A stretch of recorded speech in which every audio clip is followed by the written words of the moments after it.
Welcome, everybody. It's time to take a break with Drake, America's Bible teacher. It's October 14th. It's a Wednesday in Waitsburg. Yeah, it's just starting to get light. It just is a gorgeous morning. And here's your host, Dr. Drake. Good morning and thank you. It is October. What October day is it? 14th. 14. Yes, I remember that. Good morning, Dan Best. Dan Best, good to have you, my man. Yes, we got home yesterday. I think we drove about 300 miles yesterday. It was a hearty drive. It was a hearty drive. And oh boy, the rain. Boy, did we drive through the rain. It was more rain, and we came into the drier part of Washington late in the day. Taught a class last night on Abraham, and here we are in Corinth. And I was in Corinth for a day, January 1985. You, however, have been in Corinth for about 14 weeks now. I hope it's edifying. It has been that long. Yeah. Hey, good morning, Sally Price. Yeah, but I think about things like this, and you know, Paul is talking about combating or exposing or just clearing up the fact that some of the people traveling around are false people. They claim they're apostles. An apostle is someone who brings in a whole new way of living. Yeah, they were doing that, but these false apostles were not a good thing. Are you aware that there are people talking about the gospel on media that their agenda is not exactly What? There's people like that, biblical? Drake? Yeah. Hey, good morning, Aaron Wickland and Graham Dale. Oh my goodness. Honey, we should stop and sing The Saints Go Marching In, or The Saints Come Marching In. Yeah. Well, Paul is, it's in 2 Corinthians chapter 11 today where we're coming up with this. And, you know, reading over this to explain this today, you know, Paul's talking about these super apostles that say they've got all these abilities and skills and, you know, insights and concepts. And In a world of superheroes, we need super apostles. Come on. Yeah. Yeah, you know, it's amazing to me that the culture that we're in right now, 150 years ago, there was no real need or thought about all this super gonzo stuff because people thought, well, the Holy Spirit does phenomenal things. You know, what are the Incredibles? One's super fast, one's super strong, one's super stretchy, one's super invisible. People 150 years ago, they thought, well, the Holy Spirit does all that. It's just interesting. There's a market for this now. And Stan Lee, who started Marvel, he made all this. Stan Lee just died recently. He made all the Marvel comics because he wanted us to look at Christ and marvel. So he calls his company Marvel. We know the head of graphics at Marvel, and boy, the stories he shares, it's really neat. Yeah, he gets to meet Chris Hemsworth and Robert Downey Jr. Robert Downey Jr. Yeah. And he says Chris is really cool Australian guy. Chris Evans? Yep. Yeah, Chris Evans. Yep. Evans, a believer. Robbie Downer's a believer. Interesting stuff. So, but anyhow, Paul says within his draft today, he says, you know, I don't come to you as a super apostle. And to me, in the Bible, I just tell you what's there. I just want you to know the Scriptures, because the Scriptures take us into a clear revelation of the power of God. And once you know the power of God, you realize, hey, that can work through me too. Biggest thing I learned in Israel, when I finished college there, and I was there for the winter term, is that, hey, teaching about Abraham's messing up last night, I thought, hey, they pleased the Lord. I can please the Lord. I could even do more. I have the unfettered power of the Holy Spirit at the asking. We do. You do. Ask. Anyhow, Paul starts out, and I found myself snickering at this passage because he kind of morphs into sarcasm here and there. It makes me go, Paul, you're kicking them in the shins. Well, they might need to be Chuck Norris kicked before these people catch this concept. But anyhow, starting out in verse 1, I hope you will put up with a little 2 Corinthians 11, verse 1.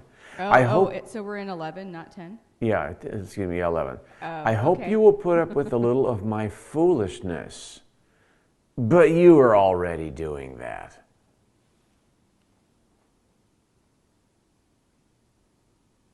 One of the doctors I worked with took a class from C.S. Lewis, and I thought, you got instructed personally by C.S. Oh my, C.S. Lewis? C.S. Lewis? Yeah, he did. Took a summer course from him. He said it was like studying under a farmer. He dressed so frumpy. I guarantee you, C.S. Lewis... As you are dressed like a farmer. Yeah, I'm dressed like a farmer right now.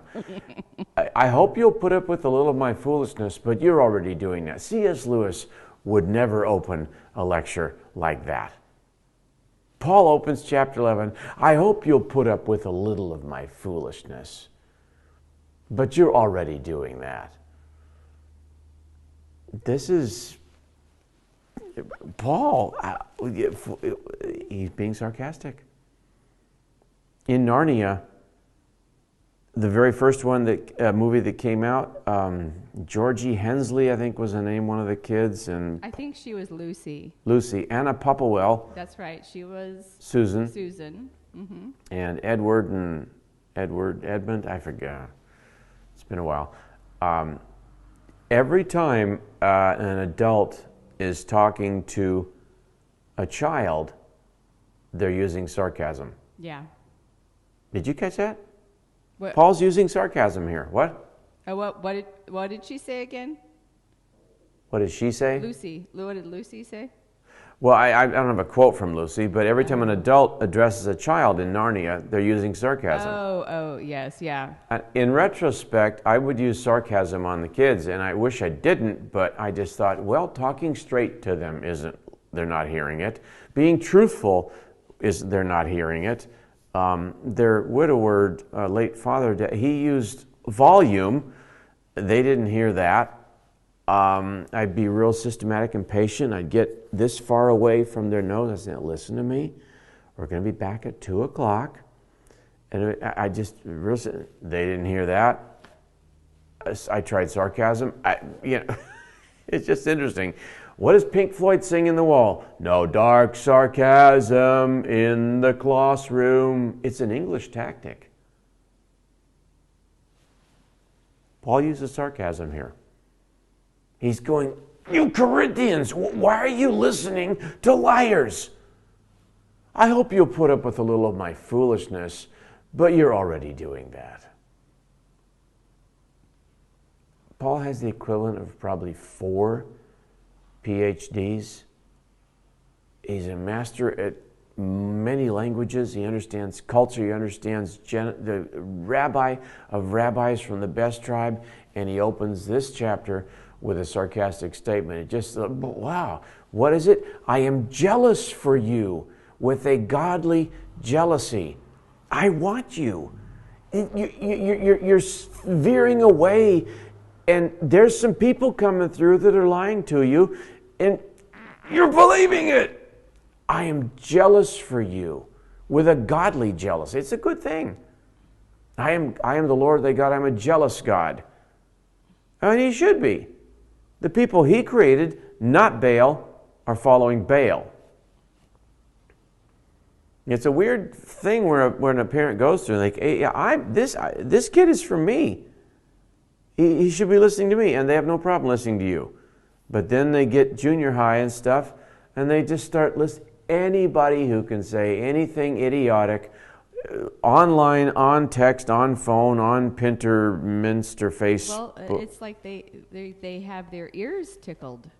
And Yeah. so that's what they're going after. And So off they go. what they want to hear. Off they go. Oh, parents, they don't know anything. Well, and Paul is dealing with this. Remember, there is a super famous brothel in Corinth. It's at the top of the hill. For that and the houses that were similar in Ephesus, Paul says, it is a sin to even mention what the godless do in secret. And there's a story here, and I'm going to obey Paul here and not explain the story to you, but I do know the story. There's an issue of virginity at the brothels, and I'm going to drop it, but Paul is he's kind of backing out of sarcasm here, but he's using a touch of it. He says, like the virgins that up at the thing, I would like to present you to Christ as a pure virgin. Weddings make sense to everybody. And this makes them start to realize maybe what God wants to do with them. I want to present you to Christ as a virgin is presented to her husband. But I am afraid that just as Eve was deceived by the serpent's cunning, your minds may somehow be led astray from your sincere and pure devotion to Christ. He's using an illustration of something that happened a minimum 41 centuries ago. That's an illustration that still makes people go, oh my goodness, that's right, Eve got lied to. Hey, they're lying to me. I heard an ad on the radio last week and I said, well, the life of an article is about 36 hours. After 36 hours, all right, I already read that. Yeah. 36 hours, it's old. A newspaper in 24 hours, it's old. You know, pop up, whoever has 5G gets the thing the fastest, and they get the pop up 10 seconds later because they only have 4G. 10 seconds later, that's already old. I already read that. He's using an illustration. He is using an illustration that is 4,100 years old, maybe more, and it gets their attention. These Bible stories in the scriptures, what I want you to know, the power of God. There is effect in these things. I'm afraid that just as Eve was deceived, I turned 59 this last summer. I remember turning 29. I remember turning 9. I remember my 9th birthday. It was 1970. Bell bottoms were it. But over the years, it's a sobering thing to realize that one is foolable. I can be fooled. I don't say that with, yep, I can be fooled. I don't say that with jubilant confession. It's possible to lie to me. Someone has said, well, anyone who lies to, and something in them wants to be lied to.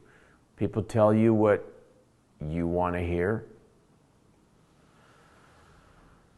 These people are being deceived, and Paul is going, guys, you're getting lied to. You're foolable. These guys coming through is... Verse 4.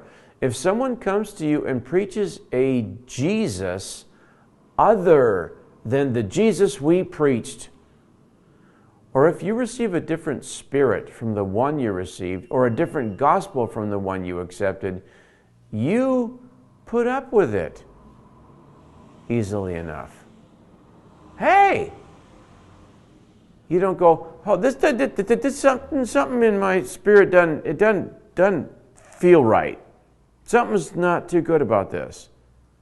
I have run into, I talk to people, and one guy I know, he said he was preaching Jesus and veganism. There's health issues that are quite beneficial if you want to go that route. But equating that with Jesus, if you follow Jesus, you will be a vegan. Others, if you follow Jesus, if you love Jesus, you'll give money to me. You've heard this stuff. This is 2 Corinthians 11, chapter 4. That is a loaded verse. I knew someone that said, if you love Jesus, you'll do yoga with me. I've heard this. My brother heard it too, and he says, yeah, this guy, he says, well, where do you get that? He says, look at this. Take my yoke upon you. Now, yoke is yoga. Take my yoga upon you and learn from me. We learned so much in our yoga classes. He was using Jesus to try to build up his yoga business.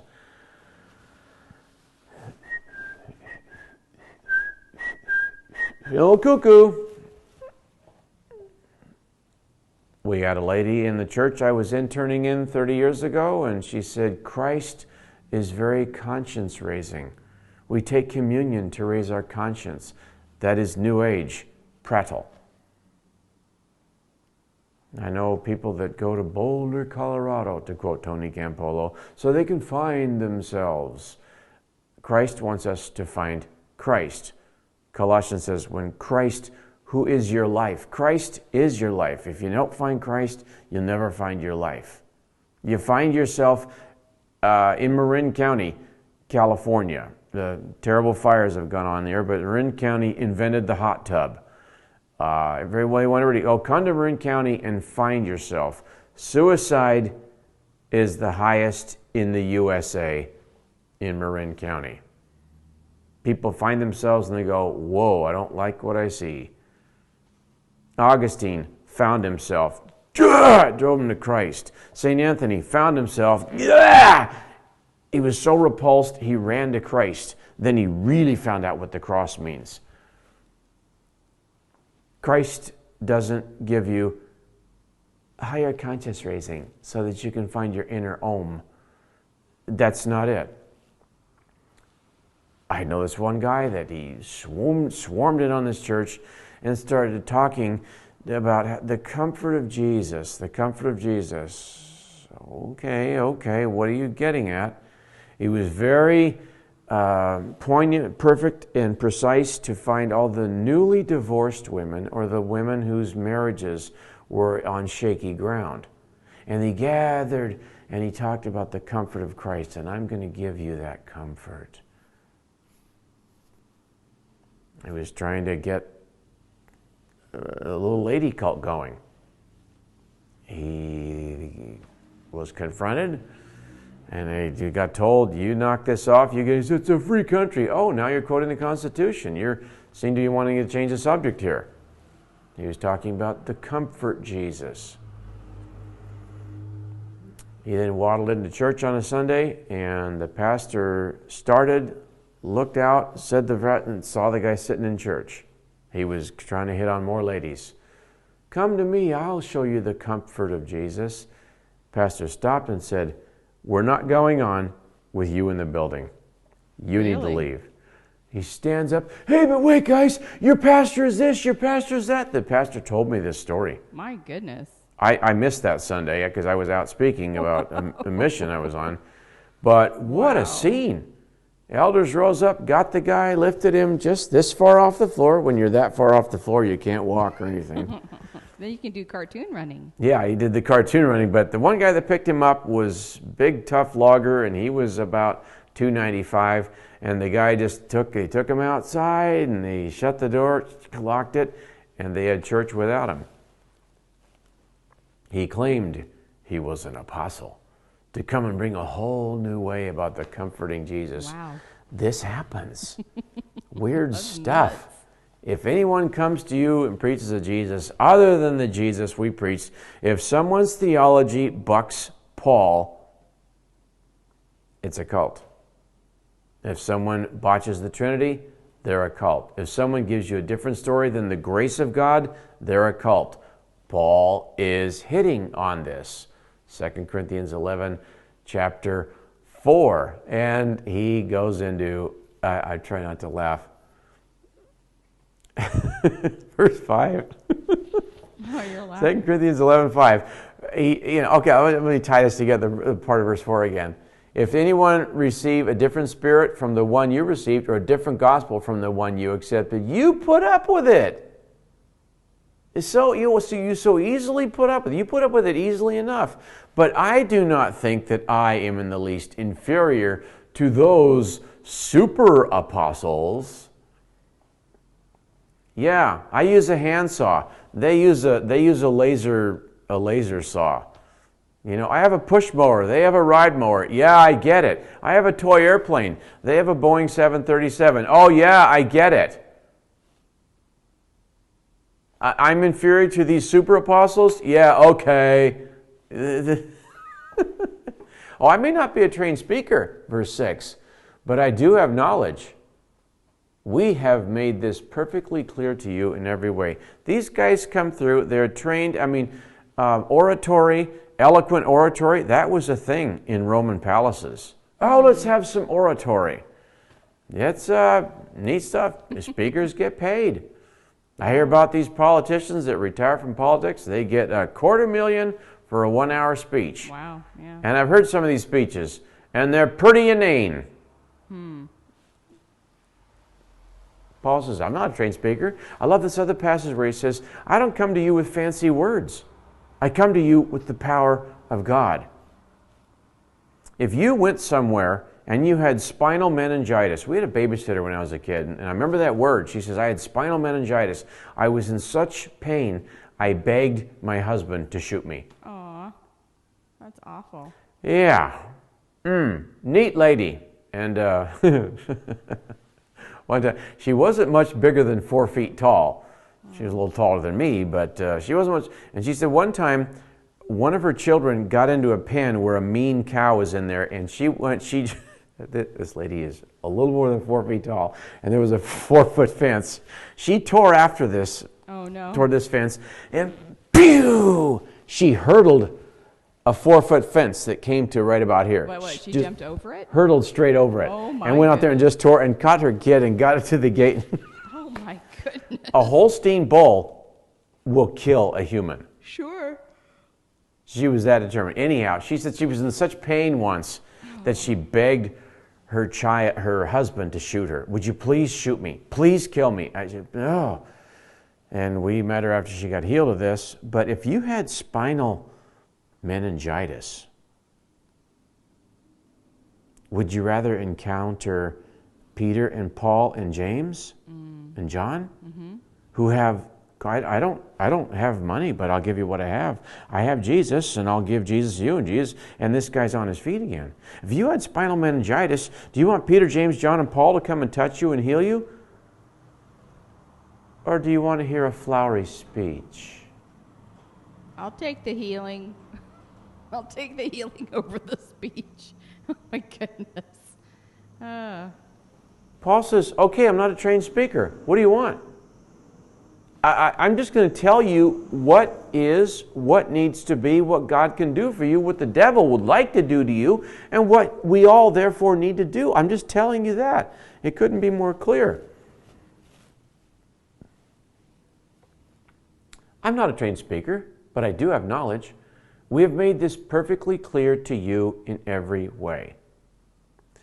You know, it's debate season, and I remember earlier in the year when there would be like 12 people on the stage, and they're all peddling.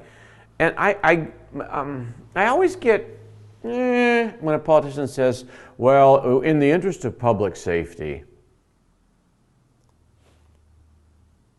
What are you trying to foist on us now? When a politician says, well, what I'm looking for is fairness. Fairness, the government's definition of fairness. I also go, wait a minute, when a politician says, okay, I'm going to make this perfectly clear. You are? You haven't done it for decades now, up to now. You're going to be perfectly clear now? Paul says, I've made this perfectly clear to you in every way. And when he says it, he means it. These super apostles, they're trying to teach you yoga, higher consciousness, and come to this guy. He's going to hug you better than your husband does. Really? Oh my goodness. And I love the way Oh, this... that's terrible. I love the way Paul goes into what he's going into. We're going to do this tomorrow. Well, we got some cool guests coming on. I don't want to talk about it right now. We do? But in verse 5, he talks about himself versus the super apostles. The super apostles. He talks about him not being eloquent or being trained. I just want you to know the power of God. In the Lincoln and the Douglas debates, presidential debates were so different a century plus ago. Lincoln and Douglas goes first. He talks for 90 minutes, uninterrupted, no media, no moderator. Lincoln has a reply. He's given 1 hour. And the day of the Gettysburg Address, other people came up and spoke, and there was an eloquent man that spoke ahead of Lincoln. I think his name was Everett. Something Everett. I get the name Everett. I remember something Everett. I think it was first name. I don't know if it was the first name or last name, but it was Everett. He spoke for 2 hours. Lincoln got up and spoke for 2 minutes on something that he had just scratched on a pad. And Everett went to him afterward. He said, "You said more in 2 minutes than I said in 2 hours." The super trained speaker in 2 hours said less than Lincoln said in 2 minutes. Paul is like this. You want a big trained guy? Well, go to a Roman palace and just, if you can tolerate the wretchedness that comes with it. People have these food orgies and they'd have a barfing contest. That's what comes with these speeches. I'm not into all that. I want you to just know the truth and the power of God. He goes into sarcasm again in verse 7. Wow. He's a little bit exasperated with the Corinthians. Well, yeah. Late in the letter, late in the second letter, Paul pulls out all the sarcastic guns and goes to town. Because these guys are falling for liars. I mean, oh my goodness. The longer I live, the more I just can't stand liars. I really became exasperated with liars right around my 30th birthday. Really? Yeah, because somebody lied to me and had me work for 11 weeks on a thing. And he said, well, I'm not going to pay you because... you said this thing is beyond gorgeous. You brag about this to your friends, and now you're not going to pay. Yeah, I'm really unhappy about it, and then we'd leave, and I thought, you lied to me. You lied to me. Yeah. For 11 weeks, almost 3 months, you lied to me. So Paul goes into sarcasm again. He's tired of these super apostles coming through and lying to the Corinthian church. Verse 7 says, "Was it a sin for me to lower myself in order to elevate you by preaching the gospel to you free of charge?" These other guys come through and they pass the offering plate, a gold offering plate. Then they pass the plate around again and again. They say, "Hey, cough up, man. I'm one of the super apostles. I don't charge you. Are you not putting anything together here? I robbed other churches by receiving support from them so as to serve you." More sarcasm. Paul didn't rob anybody. Right. I'll steal for you so that you can have more. Is that what you want? What is wrong with you? Why does a liar take you off a cliff? And I teach you systematically for years. And you just kind of just walk away. Oh my goodness. So many Christian parents put 18 years into a child. They go to pagan college. Oh, you've got to go to college. You get a good education. You get a good career. They go to college and they're a pagan by Thanksgiving, their freshman year. That needs to bother us. I'd like to see a massive change in this country because the universities are determined to drag Christian kids out of church, off a cliff, and on the road to hell where they're going. That bothers me. Needs to bother you. Paul says, this is what's happened to you. I robbed for you so I could give you. Does that make you happy? There's a guy I know in a church. I remember the pastor, but I never met this guy. But he told this story. He told this guy, dude, they're in Nevada. He says, dude, you got to quit doing the casino routine. You're not this and that. You're not paying your bills, not being responsible to your family. You're not, And finally, he hit a jackpot. He got $300,000 went out. Comes to church with his tithe, $30,000. What do you think happened? He says, hey, I know, but I finally won. I got 300,000, so here's 30,000 tithe on that. He says, you're going to tithe 30,000 on your winnings? As if to stick that in my face? You should at least double that to cover for your disobedience. What do you do when someone tithes on their casino winnings? What do you do when someone tithes from their earnings from their marijuana farm? Weird stuff, weird stuff. Sarcasm. Liars, the truth. They follow the liars, not the truth. Paul uses sarcasm here. What are you going to do? Verse 9, and, we are over. Yes. Verse 9 says, when I was with you and needed something, I was not a burden to anyone, for the brothers who came from Macedonia supplied what I needed. I have kept myself from being a burden to you in any way and will continue to do so. The super apostles did the opposite, gave them prattle and billed them. Paul gave them truth and didn't charge them. We will continue with this as surely as the truth of Christ is in me. I want the truth of Christ to be in you. I'm reading a passage. I'm not saying that I'm the dude here. I always read the truth of Christ, as surely as the truth of Christ is in me. I want the truth of Christ to be in you. I want you to have a knowledge of the Holy One, a knowledge of Christ that surpasses understanding, a peace from God that passes understanding, a peace that is so wonderful that we can live in a chaotic year like 2020 and go, hey, God's got this thing covered, and God has me covered, and He's not going to forget about any of us. God watches over you. You have a blessed day.